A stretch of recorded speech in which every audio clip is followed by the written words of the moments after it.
আসসালামু আলাইকুম এভরিওয়ান। এটা হচ্ছে আমার আজকে সকালের ব্রেকফাস্ট। আর ব্রেকফাস্টের মেনুতে আছে পাউরুটি, বাঁধাকপি ভাজি, ডিম ভাজি, কলা।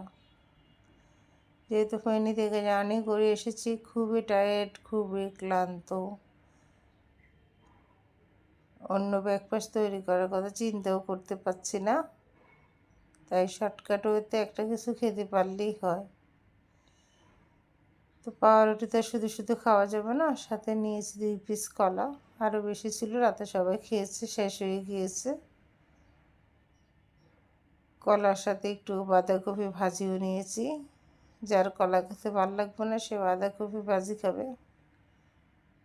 কী আর করার, জীবন যখন যেমন, আসলে জীবনটা জানি কেমন।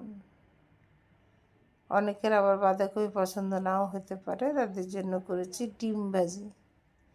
আমার ফ্যামিলিতে এক একজনের পছন্দ এক এক রকম, তাই সবার ফিলিংস ধ্যানে রেখে আমাকে যে কোনো রেসিপি তৈরি করতে হয়, কারণ আমি তো মা, মাদের কষ্ট বলার ভাষা থাকে না।